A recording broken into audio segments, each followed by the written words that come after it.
Estamos aqui na conferência do 23º aniversário da Terceira Igreja Presbiteriana de Boa Vista, e hoje vamos focar aí na masculinidade, usando o livro Homens de Verdade, do Richard Phillips, um chamado de Deus para a masculinidade. O livro resume masculinidade em dois verbos, cultivar e guardar. Então, basicamente, o que o Richard Phillips vai fazer nesse livro é aplicar essa ideia dupla em todos os nossos relacionamentos, em todos os papéis sociais que nós exercemos. O que é ser homem? Ser homem, à luz desse livro, é cultivar e guardar. Cultivar e guardar. O livro é baseado principalmente em Gênesis 2, e ele tem algumas ideias aí, não é? Quem somos? Nós somos criaturas de Deus, nós somos criaturas compostas com alma e corpo, nós somos almas incorporadas ou corpos almados. Talvez a ordem certa seria até essa, não é? Corpos almados, já que foi feito primeiro o nosso corpo e depois o nosso corpo recebeu o sopro da vida de Deus dentro dele. Mas a ideia é super importante, porque tanto nós temos que cuidar da nossa parte material, quanto nós temos que cuidar da nossa parte imaterial. Onde é que Deus nos colocou originalmente para viver? Ele nos colocou no Éden, no jardim. Lembrem-se, os irmãos, que não era toda a terra que era Éden. Havia toda a terra, e havia uma pangeia, não é? Uma porção seca só no meio de muitos mares, no meio de muitas águas. Deus criou a porção seca. E então, no meio dessa porção seca, Deus criou o jardim do Éden. E o homem foi chamado para expandir o jardim do Éden para o resto. Essa era a função de Adão. Era transformar o resto da terra, que era não desenvolvido, também em jardim. O que nós somos? Nós somos senhores e servos. Fomos feitos dessa maneira. Fomos feitos para ser senhores e servos. Leiam esses três textos aí para mim, por favor. Um irmão leia Gênesis 1:28. Para ler vai ter que vir aqui, ok? Vem aqui, por favor, e leia Gênesis 1:28.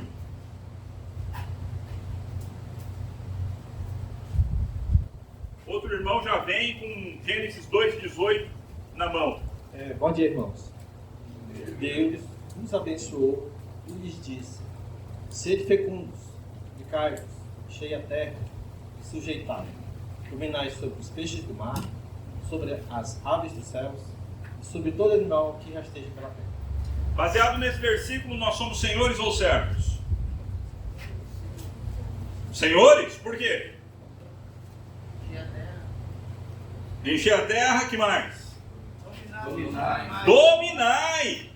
Veja, para dominar sobre peixes do mar, eu sempre confundo com peixes do céu, mas peixes são do mar. Peixes do mar, aves do céu e animais da terra, então você tem que dominar terra, mar e ar, ok? Então o ser humano ele precisaria dominar terra, mar e ar para que ele pudesse dominar então os animais de todos esses espaços. Não só o ser humano, o homem.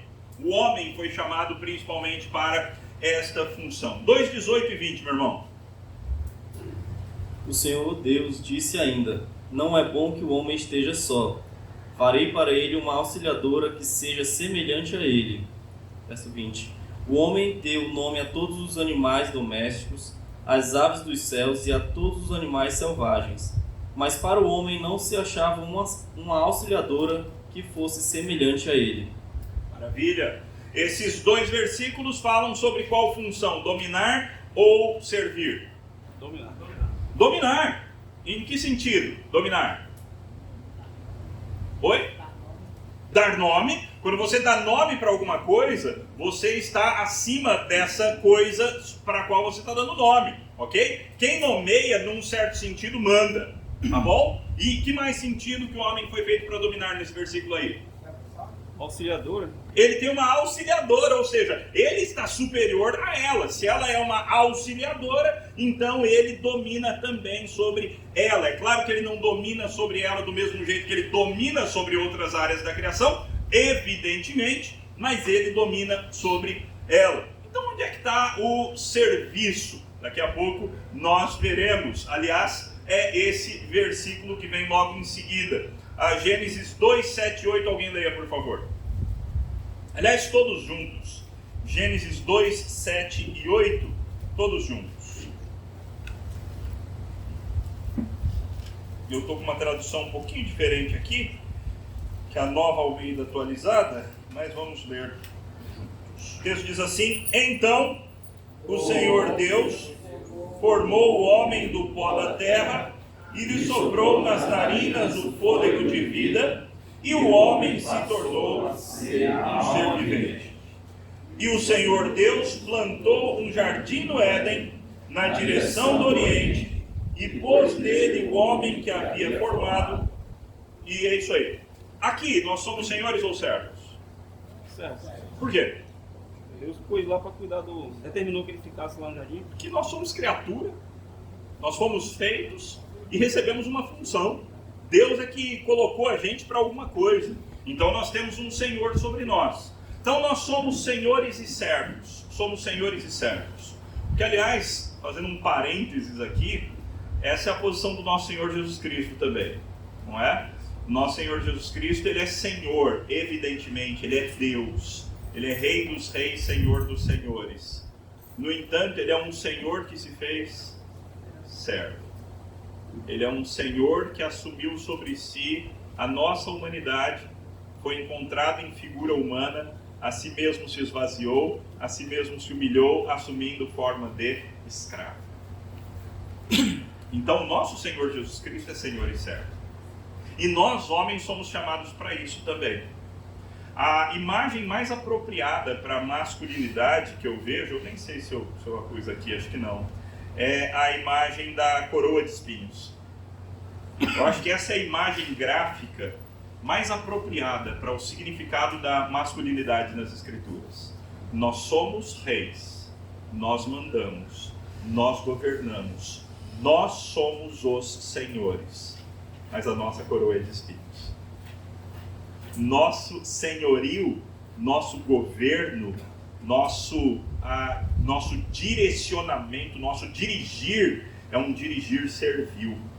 Nós governamos para servir. Então nós somos senhores e servos. E o capítulo e o 2,15 mostra de maneira clara isso ao nos dizer: o Senhor Deus tomou o homem e o colocou no jardim do Éden para o cultivar e o guardar. Cultivar e guardar carregam consigo essas duas ideias. Porque a ideia de cultivar é a ideia de você servir. Aliás, a palavra, que é exatamente a palavra servir, e a palavra para guardar é uma palavra que implica em autoridade. É uma palavra que implica em poder. Se eu guardo alguma coisa é porque eu tenho poder para guardar aquela coisa. É porque eu tenho condições de enfrentar os inimigos que vierem. Ok? Então, cultivar e guardar carrega essa ideia dupla de senhor e servo. O Richard Phillips diz o seguinte: com base no ensinamento de Gênesis 2, os homens devem entrar no mundo que Deus criou como homens que Ele nos fez para ser, senhores e servos, debaixo da autoridade dEle, a fim de que possamos cumprir o nosso mandato, cultivar e guardar. Palavrinha hebraica para cultivar, palavra que é traduzida como cultivar, é essa palavrinha aí. Será que eu ponho o seminarista na ponta da faca? Ponho? Lê por favor o hebraico aí, meu irmão. Fala de novo bem alto. Oh, muito bom, muito bom. Foi ruim não. Avad é a palavra que significa servir. Essa palavrinha que é traduzida como cultivar. Um eved na Bíblia é um escravo, ok? Se eu tenho um eved, ele é o meu escravo. E o verbo do eved, o verbo que seria servir como escravo, é essa palavra aqui, é o avad. Que significa trabalhar, servir como escravo, performar atos de adoração. Isso é muito interessante. Essa mesma palavra era usada para o trabalho dos sacerdotes dentro do tabernáculo.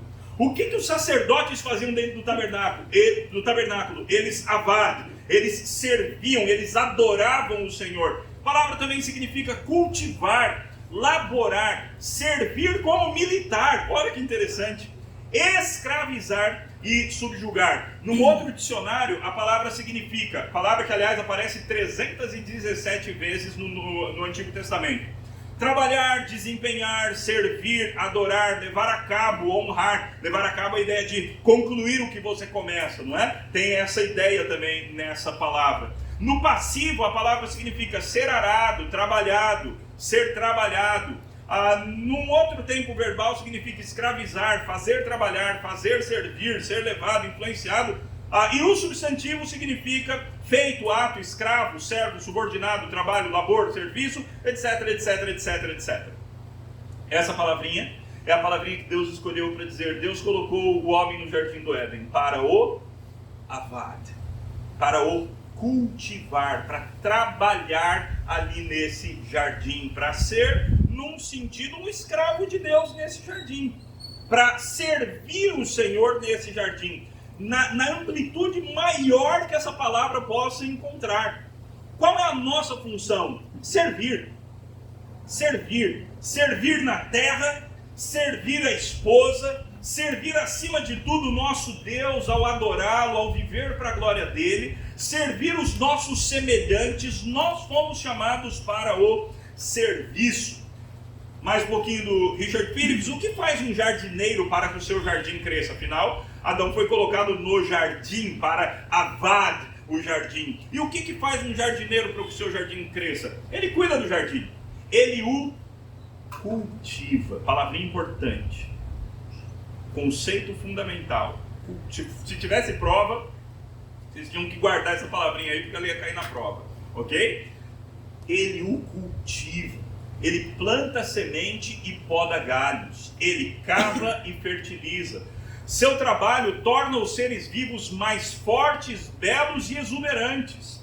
Enquanto trabalha, ele é capaz de contemplar e ver que realizou coisas boas. Existem fileiras de árvores altas, ricos campos de trigos, vinhedos abundantes e canteiros coloridos de flores. Ou seja, quando você é um trabalhador do campo, ou quando você tem esse hobby de plantar para poder colher depois, é uma alegria quando você vê a coisa realizada, não é? Quando você planta e aí você colhe, dá um certo orgulho santo. Você fala assim: fruto do meu trabalho. Eu arei essa terra. Eu plantei essa semente, eu vi essa plantinha pequenininha e eu cuidei para que as pestes não a destruíssem. E agora eu estou me satisfazendo do fruto daquilo que eu plantei, daquilo que eu colhi. Isso é a ideia de cultivo. E é para isso que nós somos chamados. Isso está no cerne da masculinidade bíblica. Essa ideia de cultivar, essa ideia de você investir a sua energia em alguma coisa, de tal maneira que porque você investiu a sua energia nessa coisa, essa coisa agora te dá frutos. Essa coisa agora te abençoa. Seja nesse sentido essa coisa qualquer coisa, ok? Ou qualquer pessoa. Veja, alguns dos senhores não aproveitam melhor o casamento, não aproveitam melhor a esposa que tem, porque vocês deixaram de cultivar. Vocês pararam de cultivar. E aí sua esposa parou de dar fruto, mas a culpa é tua. Você é quem deixou de cultivar. Essa é a tua principal função em todos os relacionamentos, em todas as áreas da tua vida. Tua principal função é cultivar e a outra principal função é guardar. E se você não cultiva, se você não planta, se você não semeia, se você não prepara a terra, se você não ara a terra, se você não expulsa as pestes, você vai ter problema. E alguns de nós têm enfrentado problema o tempo todo por causa de uma maldita preguiça. Por causa de não querer pagar o preço do cultivo. Irmãos, cultivar não é fácil. Está aqui o irmão, né? O irmão ali cultiva. Não cultiva, irmão? Você falou ontem que cultiva. Não é fácil, dá trabalho. Dá trabalho. Uma vaca que está cheia de leite, quanto tempo ela pode ficar sem tirar o leite dela, sem ser ordenhada?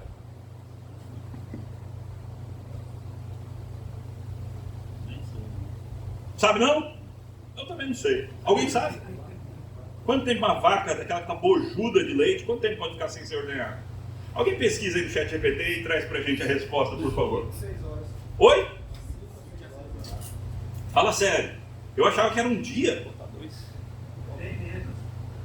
Verdade! Você tem que fazer várias vezes no dia. Darcinho grande é de 2 a 3 vezes. Rapaz, é trabalho, hein?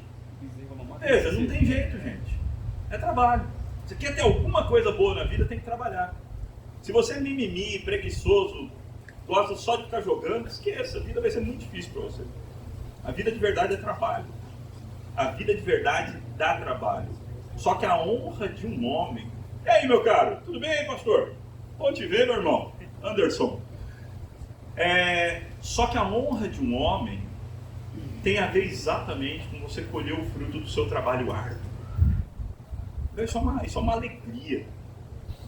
E é tão bom quando a gente vê os nossos filhos virando a chave. Filho que era moleque, vivia só para si mesmo, de repente ele começa a virar homem. Ele deixa essa tendência egoísta, pecaminosa e passa a trabalhar. Passa a se alegrar no trabalho duro, passa a se alegrar no serviço. Rapaz, isso é uma alegria enorme. Aconteceu lá na minha casa, aconteceu isso. Meu filho vivia dizendo, eu sou moleque. Eu ficava irritado com aquilo. Eu ficava para morrer com aquilo ali. Aí o moleque entrou na faculdade. Rapaz, ele parou com essa história, eu sou moleque. Ele mudou a postura, tirou o brinco, cortou o cabelo de um jeito mais normal, começou a trabalhar sério. Agora eu sou homem. E começou a falar. Não, você não é moleque? Não, agora eu sou homem. Cara, foi a coisa mais deliciosa de ver. Como pai, foi uma conquista maravilhosa de ver isso. Começou a namorar sério, tá querendo casar. Isso é ser homem. Cultivar e guardar. A palavra guardar, ela significa guardar, manter, preservar, ter sob sua confiança, cuidar, vigiar, tomar conta de e esperar. No outro dicionário, essa palavra que aparece 370 vezes no Antigo Testamento, ela significa vigiar, guardar, cuidar, ter cuidado, respeitar, ser guarda de alguém, ter cuidado. Substantivo significa vigília, vigília noturna, prisão, guarda, um guarda, responsabilidade, guardar, vigiar, vigília noturna e vigília. Essa é a segunda responsabilidade do homem. Se a primeira responsabilidade tem mais a ver com o nosso papel como servos do Senhor, e os servos do Senhor que se fazem servos uns dos outros também, servos do Senhor que se fazem servos de sua esposa, servos do Senhor que se fazem servos de seus filhos. Mas como assim, pastor? Que história é essa de ser servo da esposa e servo dos filhos? É a história de Efésios 5, do sujeitando-vos uns aos outros no temor de Cristo. O Senhor Jesus, ele serviu os discípulos dele? E algum dos discípulos tinha dúvida quem era o Senhor? Não. Ninguém tinha a mínima dúvida quem é que manda aqui. Ali no grupo todo mundo tinha claro. Não, quem manda é Jesus. Mas o mandar de Jesus era um mandar servil. Porque ele cultivou os discípulos. Ele cultivou as multidões. Ele cultivou pessoas que ele teve contato. Ele gastava a si mesmo para poder servir. Por outro lado, o Senhor Jesus também guardava. Uma das cenas que eu acho bem interessantes é quando homens estavam criticando os discípulos quando Jesus desceu do Monte da Transfiguração. Os líderes judeus estavam criticando os discípulos porque eles não conseguiram expulsar um demônio. E Jesus chega junto e fala assim, o que vocês estão falando com eles? É super legal, isso é Jesus guardando. Isso já não é mais Jesus apenas servindo, mas é Jesus guardando. Porque o homem de verdade, ele cultiva e guarda. Nós fomos colocados no jardim para cultivar e guardar. Para cultivar e guardar. O Phillips diz, esse chamado para guardar completa o chamado bíblico, um mandato masculino na Bíblia. Um homem não deve apenas empunhar o arado, mas também deve carregar a espada. Como senhor abaixo de Deus no jardim, Adão não deveria apenas tornar o jardim frutífero, mas também mantê-lo seguro. Da mesma forma, nosso mandato básico como homens cristãos é cultivar, construir, desenvolver tanto coisas como pessoas, mas também servir de guarda para que as pessoas e as coisas fiquem em segurança, para que o fruto do cultivo e da nutrição seja preservado. Perfeito! Perfeito! Se você se matou para produzir, se você cultivou e agora você produziu frutos, você vai deixar qualquer um pegar esses frutos? Não, agora você precisa carregar a espada. Agora você precisa guardar. Agora você precisa ser aquele que preserva aquilo que você produziu, o fruto do teu trabalho. Aí você fala assim, mas pastor, tinha ladrão no Éden? Qual é a resposta? Com certeza? Como assim? Explica aí. Oi? Ah, então tinha ladrão lá? Jesus Cristo disse certa vez, o ladrão vem somente para roubar, matar e destruir. E algumas pessoas acham que é impossível aplicar esse versículo para o diabo. Eu acho que é totalmente possível aplicar esse versículo para o diabo. Porque na verdade, o que você tem? Você tem de um lado Jesus Cristo, que é o bom pastor, e o ladrão do outro lado. Se Jesus Cristo é o perfeito pastor, de quem bons pastores devem imitar o exemplo, quem é o mega ladrão, o proto-ladrão, o primeiro ladrão, que veio somente para roubar, matar e destruir? Sem sombra de dúvida, é uma coisa ruim. E ele estava lá. E quer saber? A queda aconteceu, um dos motivos, porque Adão não cumpriu o seu papel. Embora eu admita que a Bíblia não culpe Adão, a Bíblia culpa Eva, ok? A Bíblia é muito clara em culpar Eva pela queda. Mas o responsável por guardar o jardim era Adão. E se teve um bicho estranho lá, falando com a esposa de Adão, e ele deixou rolar, ele deixou acontecer, então parece que alguma responsabilidade, pelo menos, ele tem. Aliás, o texto hebraico dá a entender que Adão estava com Eva quando a coisa aconteceu. Por que você ficou quieto, Adão? Mas, de novo, a Bíblia nunca faz esse salto, ok? Então a gente tem que ser muito parcimonioso, muito cuidadoso ao fazer esse salto. Porque a Bíblia coloca a principal culpa da queda na mulher, todas as vezes que a Bíblia fala sobre o assunto. Tá bom? Mas o fato, irmãos, é que Adão tinha a responsabilidade de guardar. E quando aquele saraf, é curioso, né? A serpente, a palavra hebraica é saraf, a mesma palavra de onde vem a palavra serafim, tá? Mesma palavra. Quando a serpente entra ali no deserto, entra ali no jardim, de alguma forma Adão não guardou. Adão não guardou. E o fruto do seu trabalho se esvaiu. Ser homem é pôr de pé e ser contado quando há perigo ou algum mal. Olha que maravilha. Ser homem é se pôr de pé e se alistar, e ser contado quando aparece algum perigo ou um mal. Para um homem é uma honra servir no exército. Para o homem é uma honra ser alistado para defender o seu país, as mulheres do seu país, as crianças do seu país, a honra da sua nação. Para um homem isso é um privilégio. Deus não deseja que os homens fiquem parados e deixem que danos ocorram ou que a iniquidade avance. Meus irmãos, se a gente ficasse só com essa frase aqui, já teria valido amanhã. Deus não deseja que homens fiquem parados. Mas muitas vezes, meus irmãos, a nossa tendência é vamos deixar como está para ver como é que fica. Muitas vezes nós somos os grandes isentões da história. Onde a gente vai comer hoje? Presta atenção, se você nunca decide onde é que a família vai almoçar, se você sempre coloca coisa para os outros decidirem, você não está sendo homem suficiente. Então, numa suposta democracia na qual você sempre... não, é porque eu quero fazer a vontade de todo mundo. Se você nunca decide, se você nunca sabe onde é melhor que a tua família almoce, então tem algum problema contigo. Se você nunca sabe onde é melhor que a tua família passe férias, tem algum problema contigo. Se tudo é a tua esposa que está decidindo, ou os teus filhos que estão decidindo, então tem problema contigo.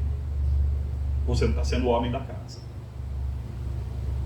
Se você nunca deixa ninguém triste com as suas decisões dentro do teu lar, se você nunca confronta aquilo que era a vontade da sua esposa, aquilo que era a vontade dos seus filhos, se você sempre vai com o que eles estão propondo, você não está sendo homem da tua casa.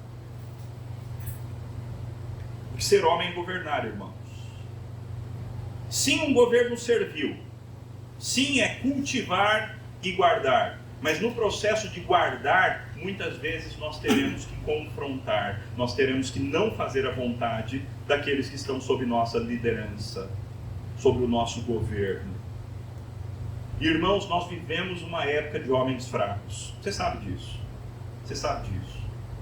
Aliás, até quimicamente a gente está sendo castrado, não é verdade? Não sei se você sabe disso. Mas o tanto de hormônio que as vacas recebem, o leite que a gente bebe, o suquinho de soja, o tanto de estrogênio que você consome durante a tua vida, já percebeu que muitos meninos têm mama?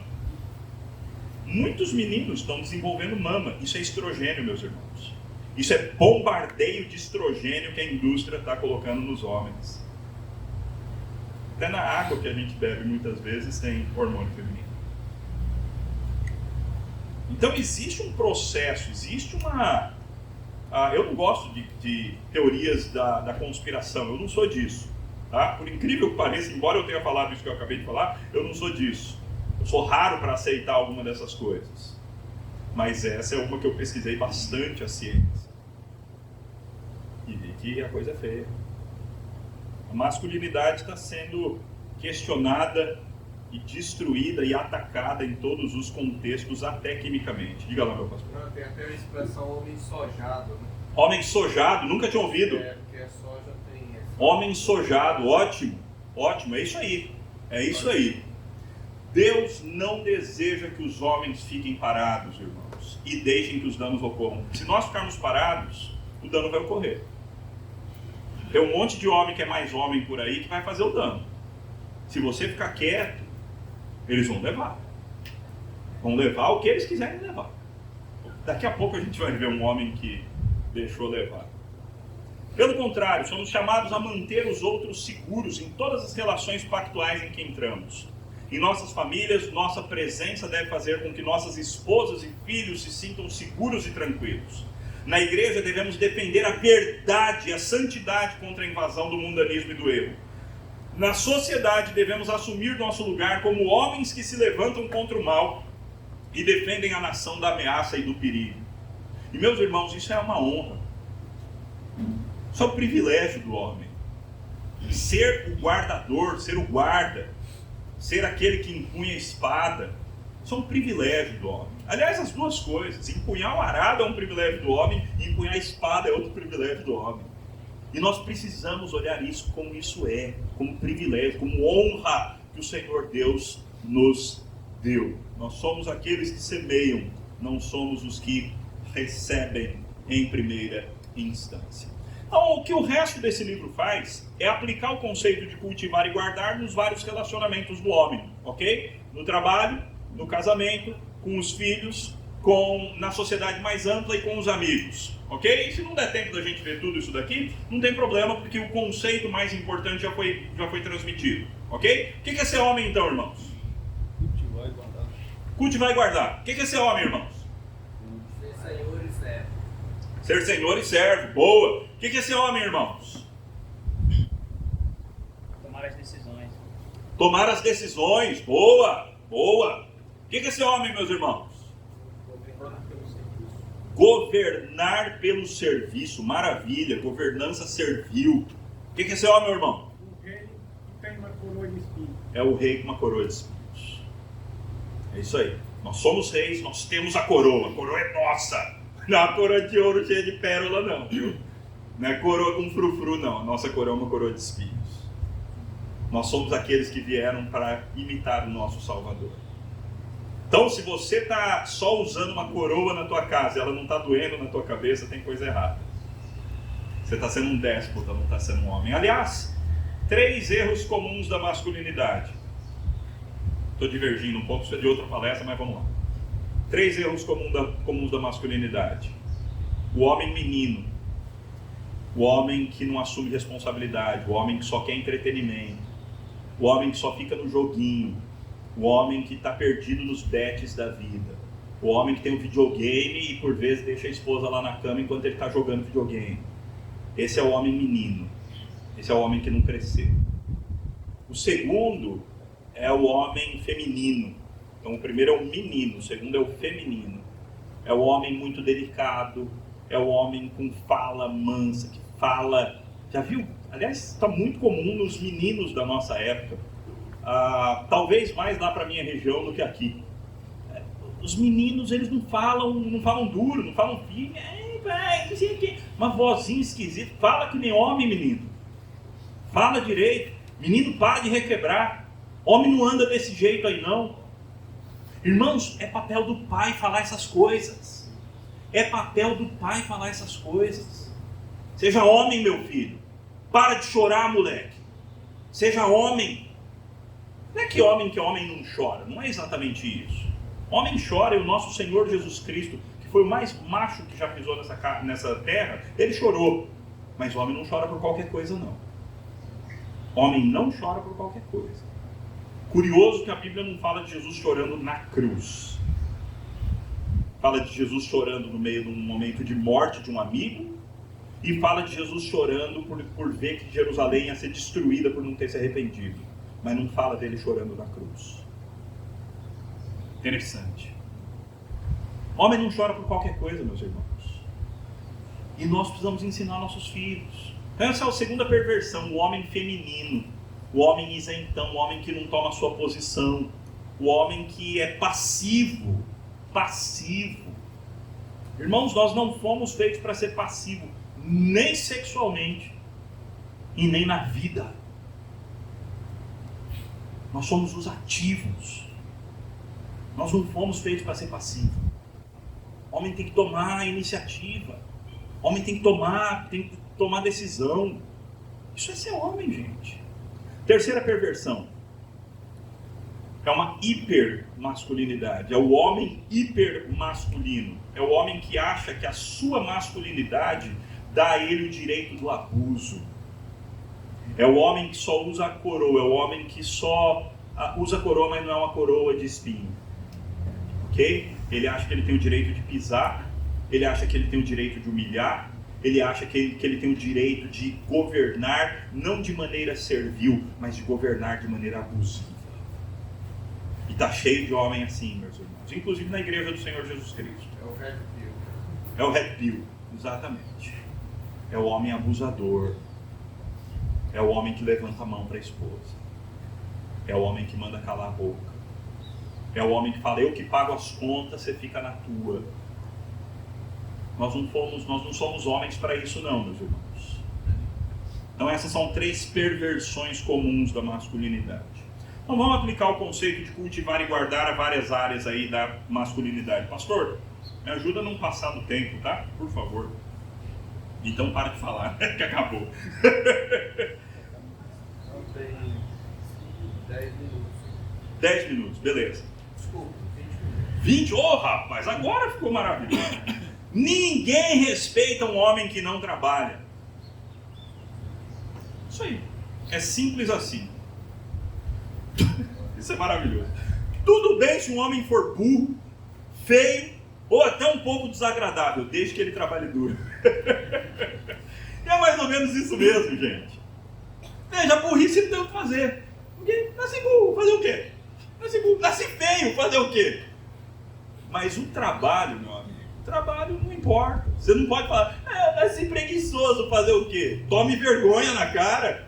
Nasceu preguiçoso, então deixa essa preguiça de lado e vai ser homem. Vai se esforçar, vai servir ao Senhor e às pessoas.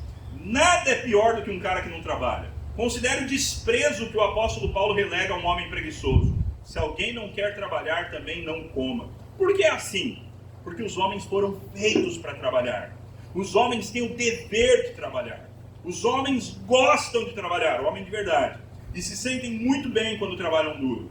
A vida de um homem é uma vida de trabalho. E isso é bom e agrada a Deus. Trabalho é uma maldição da queda ou vem antes da queda? Antes da queda. Trabalho é uma bênção. Olha isso daqui que interessante, coisas que você só pega no hebraico. Então o Senhor Deus formou o homem do pó da terra. Essa expressão pó da terra é min ha'adama. Ha'adama. Adama. Terra. Adama. O Senhor Deus formou o Adam da Adama. Sabe o que isso significa? Na Bíblia, qual é o feminino de homem? Terra.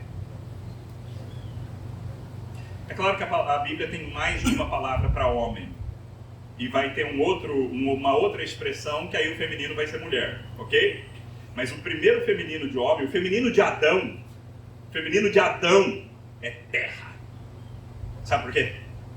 Porque existe uma relação íntima entre essas duas coisas. Adão foi feito da terra e foi feito para a terra. Irmãos, o trabalho, mexer na terra e outros trabalhos que não tenham a ver com terra, mas o trabalho tem a ver com a nossa identidade mais fundamental. Nós fomos feitos para cultivar a terra. Nós fomos feitos para o trabalho.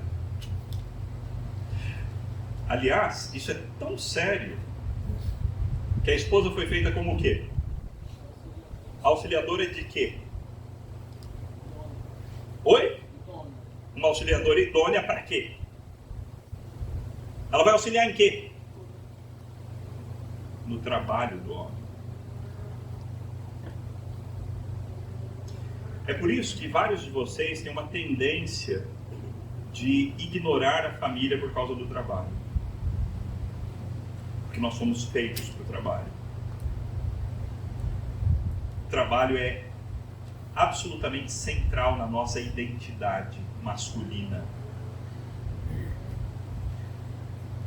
Nós fomos feitos para o trabalho em primeira instância e as nossas esposas foram feitas para nos auxiliar nesse governo da terra que nós recebemos. Ou seja, a função primordial da esposa tem a ver com a família, mas a identidade primordial do homem tem a ver com o trabalho. É um negócio impressionante. Bem, uma das identidades primordiais, porque a outra identidade primordial tem a ver com Deus. Nós somos imagem de Deus. E a outra identidade primordial tem a ver com a esposa, como outras palavras dizem. Por exemplo, essa daqui: Deus criou o ser humano à sua imagem. A imagem de Deus o criou. Homem e mulher os criou. Isso daqui é interessante. No hebraico é Deus criou Adão à sua imagem. A imagem de Deus Adão criou Adão, o criou. Homem e mulher, essas duas palavras hebraicas já são palavras diferentes, ok? Não é nem Adão e nem a palavra ish, que é uma outra palavra para homem. Aqui são as expressões zakar para o homem e vanikevá para a mulher. Vanikevá para a mulher. Zakar é uma expressão hebraica que tem a ver com algo pontiagudo, ok? É uma expressão hebraica que tem a ver com algo pontiagudo. Vanikevá ou nikevá é uma expressão hebraica que tem a ver com algo que é como se fosse um espaço, um buraco, ok? Essa é uma expressão extremamente anatômica que a Bíblia está usando aqui. Deus fez o homem para ser macho e fêmea. Côncavo e convexo, se você gosta de uma expressão um pouquinho mais chique. Côncavo e convexo. É assim que Deus fez homem e mulher para ser. Já existe uma terceira expressão para homem na Bíblia, que é essa expressão ish e ishá. O homem é o ish e a mulher é o feminino de ish. Então será chamada varoa, ishá, porque do varão, do ish, foi tomada. Existe ainda uma quarta expressão para homem na Bíblia, uma expressão linda que é gever. Gever, expressão. Tem algum Gabriel aqui? Algum Gabriel? Rapaz, tem um Gabriel. Opa, temos um Gabriel aqui. O seu nome vem dessa expressão aqui, gever. É gever do El. É um nome lindo. Gever do El. O Gever é um homem valente, um guerreiro, alguém poderoso. E um Gever do El, o Geverel, Gabriel, é esse homem valente do Senhor. Por isso que é um nome de anjo. Era um dos anjos de alta patente do Senhor. É um dos caras tops na linha sucessória. Não sucessória, mas na linha do exército, nas patentes do exército divino. Gabriel é um dos tops. Ele é o homem valente do Senhor. São palavras que a Bíblia usa para o homem. Para todos os homens. Nós somos chamados para ser esse que se dedica à terra. Esse que é o semeador. Esse que vive também para servir a sua Ixá, a sua auxiliar, embora ela tenha sido feita para servir ao homem no processo do governar sobre a terra, do administrar sobre a terra, e nós somos esses homens fortes do Senhor. O trabalho vem antes da queda. Antes da queda aparece tudo isso já. Dominar, nomear, cultivar, guardar, servir os que estão acima de nós, liderar os que estão abaixo de nós, produzir para a glória de Deus e por amor ao próximo, e então usufruir do fruto do trabalho, de toda árvore, poder comer livremente. Dominar, nomear, cultivar, guardar. O homem fazia tudo isso antes da queda. Interessante que os cientistas continuam fazendo isso, né? Eles encontram uma nova espécie de qualquer coisa, eles vão lá e dão nome. Estão continuando a fazer o que o que era a responsabilidade de Adão lá atrás. Algumas perguntas aí para a nossa vida profissional. Num trabalho no sentido de trabalhar para a glória de Deus, de trabalho como cultivar e guardar. Meu trabalho glorifica a Deus. Meu trabalho beneficia o meu próximo. Eu me considero chamado para esse trabalho, ou pelo menos consigo fazê-lo bem, encontrar prazer nele. Meu trabalho provê as necessidades materiais da minha família. Ele me permite levar uma vida equilibrada e piedosa. Cultivar e guardar. Coram Deus, diante de Deus, diante da face de Deus. Somos chamados para trabalhar, e o nosso trabalho não é uma coisa à parte que não tem a ver com Deus. Nosso trabalho é uma obrigação dada por Deus para cada um de nós. Casamento. Como é que você tem cultivado a tua esposa? Irmãos, nem é tão difícil assim ser um bom marido. É difícil. Mas não é assim uma coisa de outro mundo. Porque a tua esposa foi feita para responder às tuas atitudes. Ela foi feita para isso. Ela foi feita como receptora e não como doadora. É claro que isso, com algumas mulheres, é um pouquinho diferente, porque algumas mulheres têm uma personalidade um pouquinho mais masculina, ok? Mas, em geral, a esposa foi feita como uma recebedora. E ela vai responder bem às tuas atitudes. Moral da história, sempre que a coisa está ruim, a culpa é tua. E você já sabe disso, que ela sempre te fala isso, não é verdade? Começa a acreditar. Começa a acreditar quando ela fala isso. Porque, num certo sentido, meus irmãos, é verdade. A culpa nossa é sempre dupla. Porque a mulher tem a culpa dela. Nós levamos a nossa culpa como homens e a culpa do casal. Que nós somos o cabeça desse negócio aqui. Deus sabia que Eva, que tinha comido do fruto, tinha tomado a iniciativa de fazer tudo errado? Claro que sabia. Deus chega conversando com quem? Adão. Deus não inverte a ordem das coisas porque eles haviam invertido. Então, quando você chegar no céu, Deus não vai chegar primeiro na tua esposa e falar: por que o casamento estava daquele jeito, hein? Você também foi difícil. Não. Mesmo no que ela errou, Deus vai chegar contigo. Assim, e aí, cara? Por que você deixou isso acontecer? Quem inverte a ordem é Satanás, né? Ele fez Com isso certeza, em absoluto. Quem inverte a ordem é o diabo. É isso aí. É isso aí. A nossa sociedade, dirigida por ele, faz a mesma coisa. Faz a mesmíssima coisa. O homem líder de uma família diz semelhantes. O texto lá de Gênesis 2,18: não é bom que o homem esteja só. Lembrando que esse não é bom é o primeiro não é bom, depois de uma cadeia de é bom. Ok? Então Deus falou é bom, é bom, é bom, é bom, é bom, é bom, é bom. Viu o Senhor que isso era bom, viu o Senhor que isso era bom, e esse era tudo muito bom. De repente não é bom. Você fala assim, opa! O que existe na criação antes da queda que não é bom? Não é bom que o homem esteja só. Ok? Então nós fomos feitos para este relacionamento. Farei uma auxiliadora que seja semelhante a ele. O homem deu nome a todos os animais domésticos, às aves dos céus, a todos os animais selvagens. É curioso, né? Porque o homem é incompleto só com o trabalho. Embora o trabalho esteja dentro da nossa identidade mais fundamental, só com o trabalho nós somos incompletos. Isso ficou claro. Adão estava lá, trabalhando, dando nome para tudo que era animal. Isso daqui é o tal, isso daqui é o tal. Aí de repente o texto diz, mas, uma conjunção adversativa, mas para o homem não se achava uma auxiliadora que fosse semelhante a ele. Ou seja, tem alguma coisa faltando na criação. Não é bom que o homem esteja só, mas o homem estava só. O homem está dando nome para todos os animais, ele está percebendo que todo cachorro tem uma cadela, todo boi tem uma vaca, todo tigre tem uma tigresa, e assim sucessivamente. E de repente o homem começa a falar assim, tem alguma coisa estranha aqui, tem alguma coisa faltando aqui nessa criação abençoada e nessa boa criação de Deus. E como é que a gente sabe que o homem percebeu isso? Como é que a gente sabe que o homem percebeu isso? Porque o texto nos diz, o homem disse, esta,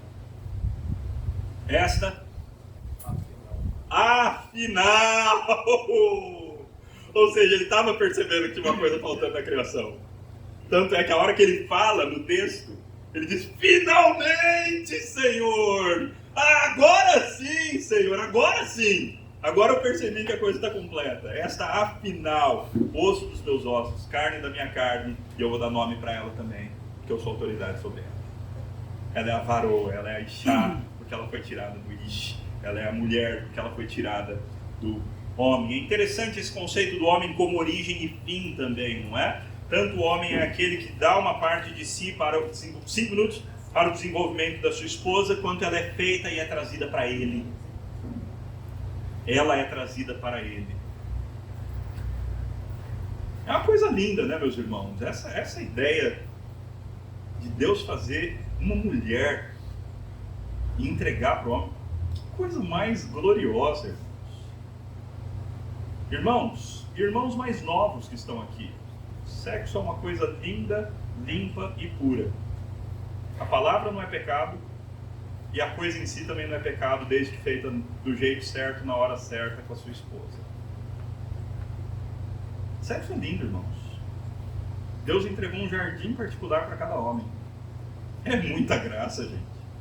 É muita graça. Que mané videogame o quê? Fala sério. Fala sério. Que videogame o quê, meu amigo? Deus entregou algo muito melhor. Deus bondosamente deu para cada homem um jardim particular, para que ele se satisfaça com o seu jardim. E se você está ficando escandalizado, vai ler Cantares. Que Deus escreveu um livro inteiro falando de sexo na Bíblia. Sabe por quê? Porque sexo é limpo, é lindo, é santo. Um casal cristão, depois de ter uma relação sexual, podem imediatamente após a relação orar ao Senhor e louvar o Senhor pela bênção do sexo. Porque isso é santo, irmãos. Isso é santo, foi Deus quem criou. Então a gente não pode deixar o mundo sujar o sexo, irmãos. A gente não pode, bem, o mundo já sujou o sexo, mas a gente não pode se sujar por causa da visão mundana de sexo. O que eles falam está errado. Sexo não é bom, mas sujo. Não é bom, mas errado. Não, sexo é bom. E foi criado por Deus, para o nosso deleite, para a nossa alegria. Então você tem que ficar esperto, você tem que cultivar e guardar. Você tem que cultivar e guardar como homem, para que o teu casamento seja um casamento cheio de delícias. É isso aí. Tinha mais umas coisinhas aí, mas a gente vai parar por aqui. O Senhor Deus tomou o homem e o colocou no jardim do Éden para o cultivar e guardar. O cerne, o centro, o foco, o fulcro da masculinidade bíblica tem a ver com cultivar e guardar. Guarda essas duas palavrinhas. E aí começa a analisar a tua vida. Sua esposa acabou de falar alguma coisa atravessada para você. Antes de responder, você pensa assim: como é a melhor forma de eu cultivar e guardar a minha esposa, o meu relacionamento, a minha honra, o meu papel nesse momento aqui e agora? Como é que eu cultivo e guardo aqui e agora? Como é que Jesus faria? Lá no teu trabalho, uma oportunidade de promoção, como é que você cultiva e guarda? Tem que se sujar para receber essa promoção ou não? Você pode manter a tua honra. Vai destruir a tua vida espiritual ou não? Você ainda vai ter tempo de ser crente. Cultivar e guardar, meus irmãos. Esse é o cerne da masculinidade. Eu espero que a gente cresça nisso aí, para a glória do Senhor. Vamos orar. Pai, ajuda-nos a sermos homens que fazem isso, que cultivam e guardam. Ajuda-nos a nos esforçarmos com o arado na mão e a trabalharmos duro na vocação que o Senhor nos chamou, seja ela qual for. Que sejamos trabalhadores pesados, aqueles que se esforçam e se gastam para desenvolver alguma área da criação. E que sejamos também aqueles que guardam, aqueles que protegem, aqueles que se levantam para defender a esposa, para defender a filha, para defender os filhos, para defender a propriedade, para defender a igreja, para defender a nação, para defender a doutrina, para defender aquilo que é certo. Que nós sejamos homens que sabem cultivar e que sabem guardar para a glória do Teu nome em Cristo Jesus. Amém. Amém. Amém.